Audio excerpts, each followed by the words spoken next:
and that is also haram. And also refusal to pay zakah, and also being ungrateful to one's parents, cutting off ties with relatives.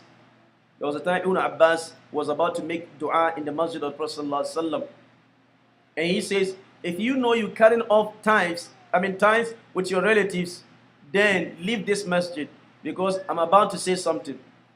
And one brother got up, he was having problem with his auntie. He got up and he went straight to her and settled the matter. Naam, and he came back to the masjid.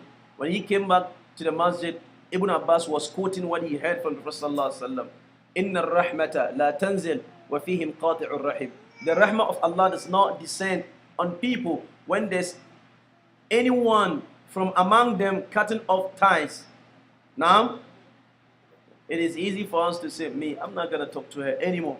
Subhanallah. As long as I live, I'm alive, I'm not going to be on talking terms with her. And that is not good. Forgive. If you forgive, Allah is going to forgive you. And also giving false testimony. I swear to Allah that I was there. When somebody bribed you, you get some money, so you help somebody win his case by going to the court, helping the person, and swearing. This is one of the major sins. And also hurting one's neighbor. Subhanallah. You pile up trash, right? And just dump it on the door of your neighbor. This is haram. Is haram. And we mentioned now, that's part of the major sins. And also they mention wrongfully attacking the honor of others. And we know we have a lot of examples. Since we don't have much time, we're gonna keep moving. And drinking any form of alcohol. And some Muslims today, subhanallah, they drink alcohol like Zamzam. May Allah save us. Allah save us. And also gambling. And we also have backbiting. It's one of the major sins.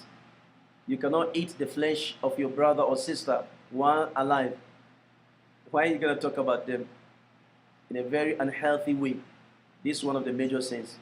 And also spreading false rumors and all other sins that Allah Almighty and His Messenger have prohibited. It includes also envy. Envy is one of the major sins. May Allah save us. Whatever Allah is going to give to somebody, Allah has already written that the person is going to get. So by you doing that, there's no return into it. May Allah save us. It is due to envy that the devil has been condemned permanently. The devil is going to be in the hellfire. He envied Adam, alayhi salatu wassalam. And now look at the problem. And also arrogance. Right? What is an arrogance? Sometimes the tafsir we give to arrogance is not really what is in the deen. Arrogance is to refuse the truth and to look down upon others. That's what we call arrogance. The Prophet ﷺ mentioned specifically two things. He says to refuse the truth. You know what she's saying is truth, but you refuse it arrogantly. And also to look down upon people.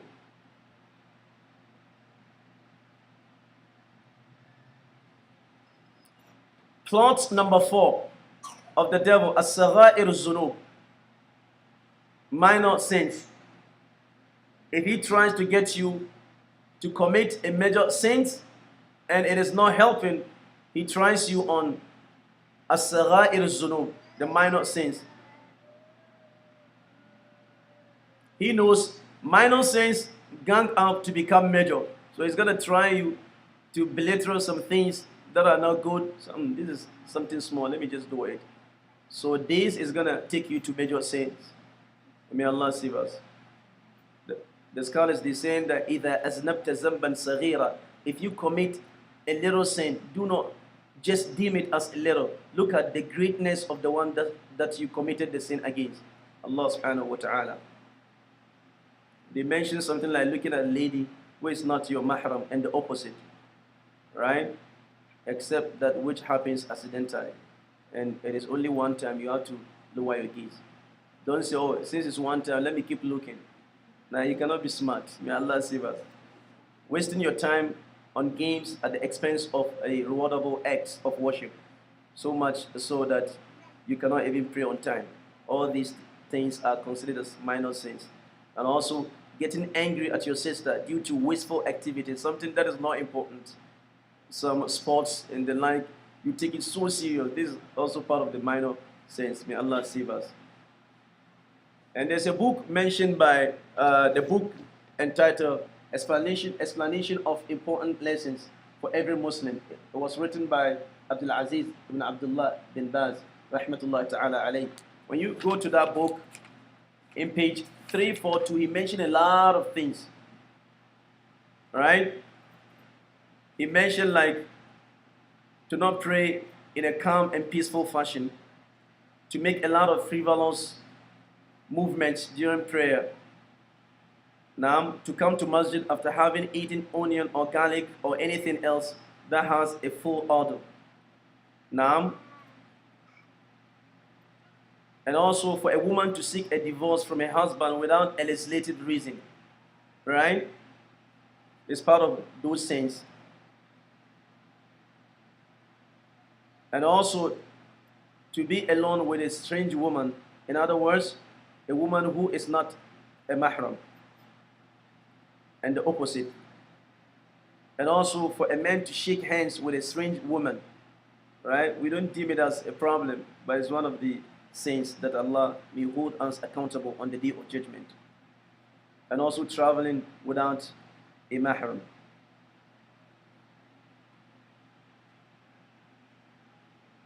For one to also lie about who his parents really are, or for a man to refuse to acknowledge his true son,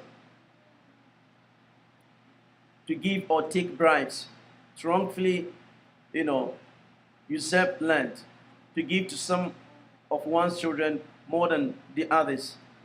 Now, so all these things, we do them, and it's not good. May Allah save us. The fifth plot of the devil, al-mubahat.